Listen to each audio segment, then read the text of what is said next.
don't collect any data, and then they don't know what to teach, because they haven't been looking at their kids. So that's actually a great problem to have.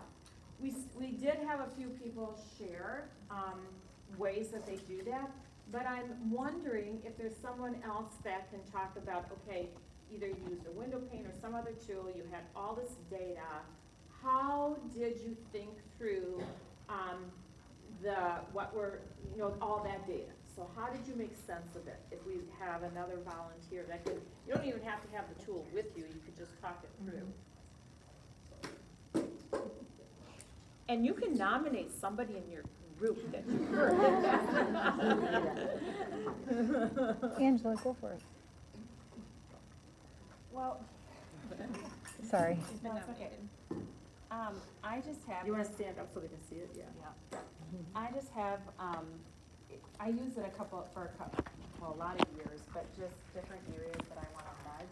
So as soon as on my window pane, I have, like, I wanna nudge these two on different sentence structures, their name goes there, and then I can just look down and I see my group that I need to meet with, and then next to it, I have someone, if I found someone in the classroom that did it really well, so then that's the teacher for the group. So I just look down real quick and think, what group do I wanna pull today? Great. Someone else that you could nominate, that you heard, had, a way of making sense of their data.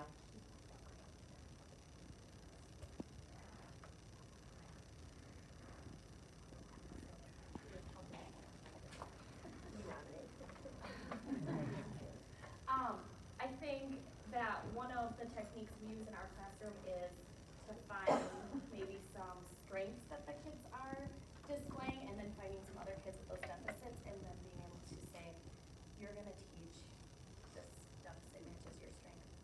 Oh, great, good.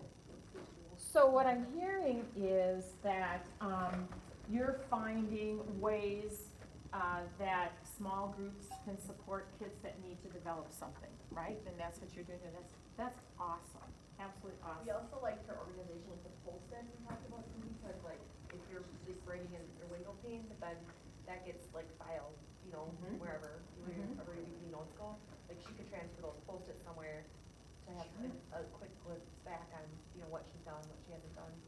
Absolutely, that's awesome.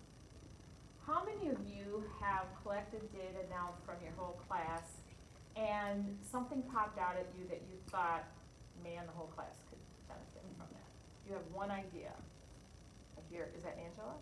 Is that, yeah, I hear, see you shaking your head. Can you, It was everyone needed the nudge for a lot of pictures, and a lot of them were just I'm doing a silent page, or I'm doing using a lot of pictures and not a lot of words, so.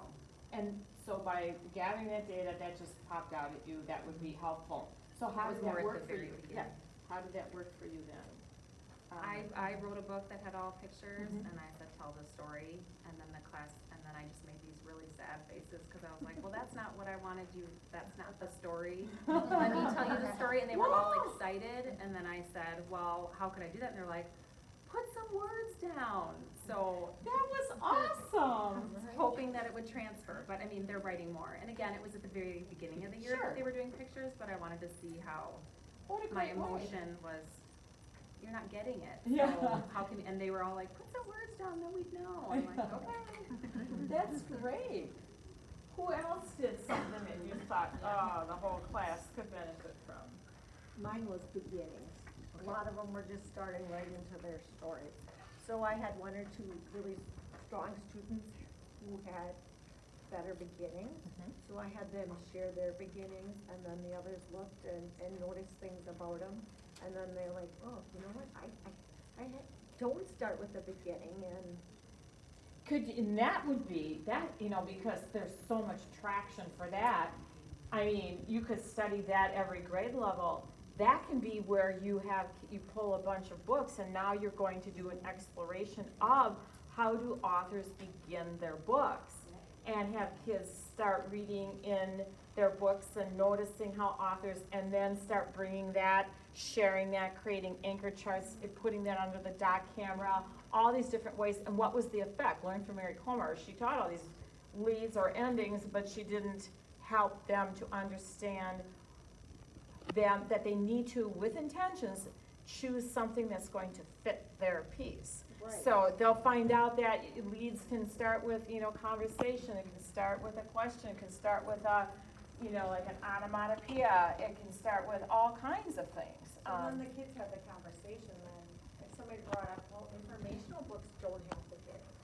Ooh, that's a good question. Right. Don't have what, Jill? Beginnings. Oh, beginnings. So I'm like, okay, looks like we need to look at some informational books and see what we notice. And then we noticed there are a few that have beginnings, but others just went into the table of contents first and then started their first section of the book. And then as they read a little bit more sophisticated text, you'll find out informational books do have leads and beginnings.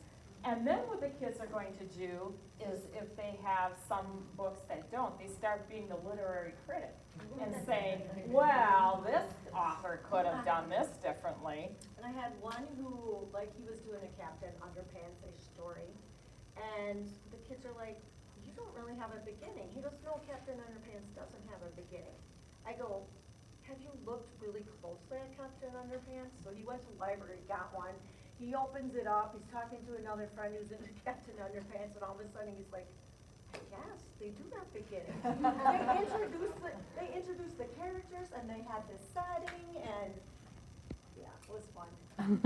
That's awesome, particularly when they're into the books that they're actually reading, that reciprocity piece again, right? So here's what I want you to do.